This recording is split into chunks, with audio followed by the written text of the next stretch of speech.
Ngayong papalapit na ang eleksyon, mas lalong lumalakas ang tinig ng taong bayan sa pagkakaroon ng tamang lider na may kakayahang ayusin ang Pilipinas. Kaya naman malaki ang paniniwala ng mga Dabawenyo na malaki ang maitutulong at magagawa ni Pastor Apollo C. Quiboloy sa oras na maupo ito sa Senado. Si Jomel Santos magbabalita.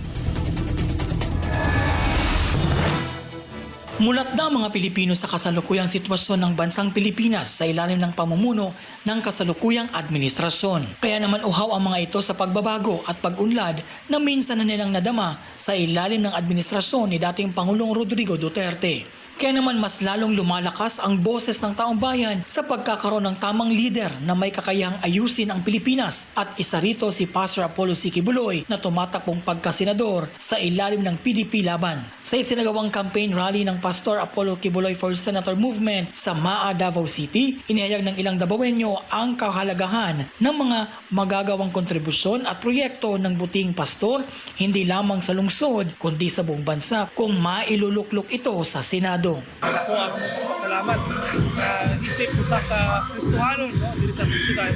Ako yun matabang lapilapit si Pastor Quiboloy tungkol kay nakita na mo si Pastor dunay baruganan, dunay prinsipyo na nakapaglantaw dili lang sa iyang komunidad, dili lang sa iyang church, kundi sa tibok Pilipinas.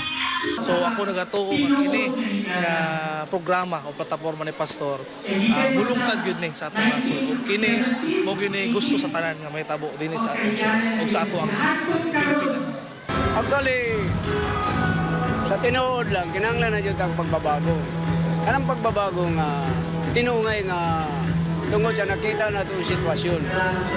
Yes, makaingon dyan nga pag-asa ng bayan tungod kay nakita na ito unsa na po ang sitwasyon sa atong Pilipinas.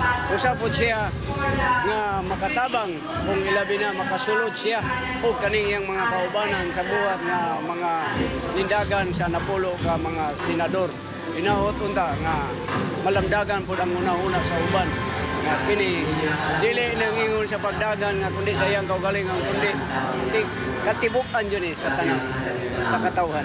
Kung kayang mabuhat niya ba sa malawak nga iyang panguna-una ay dili lang kay sa Christian, sa Muslim labod siya mabuhat sa Muslim nga makayuhan nga makatabang sa muro. Mo na nakita sa iyang deserve nga dapat siya suportahan sa tanang tao. Tanang linya po ni Mayor Duterte suportahan sa tao.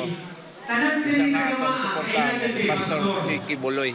Ay dako yang mabuhat dili lang kay sa pagkapastor niya tungod na siya nakita nga anomalya nga gika diha sa Senado.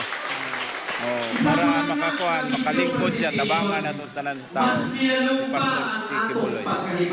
Iilan lamang ang mga ito sa nagpahayag ng kanilang suporta sa mga advokasya ni Pastor Quiboloy. Kung papalaring mo po sa Senado, isusulong nito ang mga proyekto gaya ng pagsugpo sa korupsyon at kriminalidad, pagsugpo sa droga, pangangalaga sa kalikasan, pagpapalakas sa turismo at ang proyekto upang maibsan ang kahirapan sa bansa sa pamamagitan ng pagbibigay ng maraming trabaho. Nariyan rin ang advokasya ng buting pastor para sa mga kababayan nating OFW, indigenous people, senior citizens at lalong-lalo na sa mga kabataan.